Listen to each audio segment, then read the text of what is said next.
فبأي آلاء ربكما تكذبان.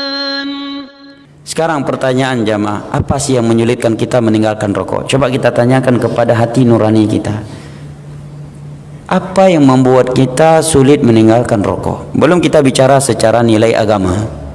Secara nilai dunia saja. Apa yang membuat kita sulit meninggalkan rokok? Apakah dengan kita meninggalkan rokok kita akan mati? Tidak. Apakah dengan meninggalkan rokok kita akan sakit? Apakah dengan kita meninggalkan rokok orang nggak cinta lagi sama kita? Apakah dengan kita meninggalkan rokok anak istri kita akan mati? Apakah dengan kita meninggalkan rokok kita nggak bisa masuk surga? Enggak. Ya kan? Pertanyaan sebaliknya, apa yang membahayakan kita kalau merokok? Banyak. Yang pertama melanggar hadis ini, ya kan? Memudaratkan diri sendiri dan orang lain. Seluruh ulama Islam yang terpandang di dunia itu sepakat rokok itu haram. Mau mazhab apa saja. Kecuali orang-orang yang enggak jujur dalam menyampaikan agama Allah. Karena doi merokok fatwakan hana masalah rokoknya. Ya, kalau dia jujur sayang buat kaum muslimin pasti mengharamkan rokok.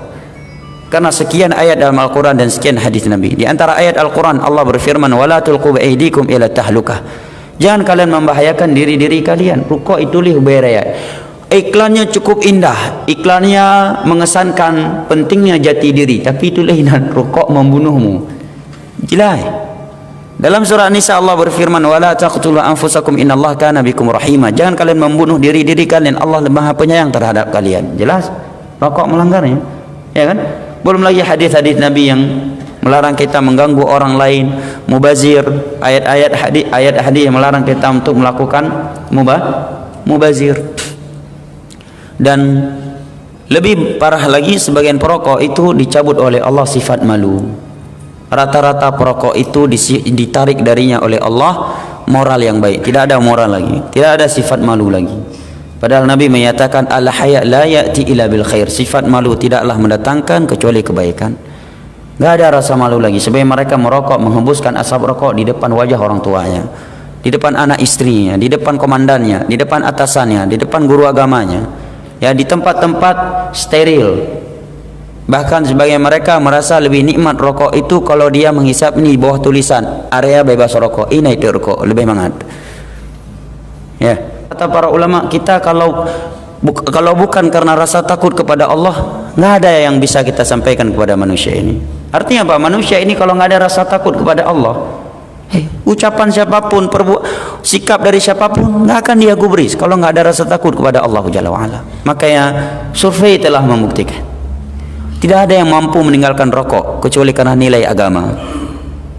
Orang yang meninggalkannya karena Allah, karena dia tahu ayat-ayat dan hadis-hadis tentang rokok, kemudian dia takut kepada Allah, kemudian ketika dia tinggalkan karena Allah, sangat mudah bagi dia meninggalkan. Nabi bersabda, "Innaka lan tad'a syai'an ittiqa'a lillah illa 'awadhahu Allahu khairan." Tidaklah engkau meninggalkan sesuatu karena Allah, mewujudkan takwamu kepada Allah, melainkan Allah akan gantikan dengan sesuatu yang lebih baik, kesehatan yang lebih baik, anak istri yang lebih baik, mudah salat tahajud, mudah bangun malam untuk salat tahajud orang yang tidak merokok itu, mudah salat 5 waktu, senang ke masjid. Dan cukup sebagai tanda bahwa rokok itu jelek secara logika saja. Secara logika, yang namanya kejelekan temannya jelek, ya kan? Kebaikan temannya yang kebaikan pula. Pertanyaannya, atau contoh yang sangat logis yang menerangkan kepada kita rokok tidak baik secara logika, apalagi secara agama, ya. Tadi ayat hadis jelas. Orang kalau dikasih Pizza Hut, makanan yang paling mahal mungkin, ya, atau makanan lainnya, makanan yang mahal, makanan yang sangat enak, tapi syarat makannya dalam WC. Saya kira nggak ada yang mau makan Pizza Hut dalam WC, betul? Makan dalam WC sambil buang air besar. Ada yang mau makan Pizza Hut, makan bu goreng, makan martabak?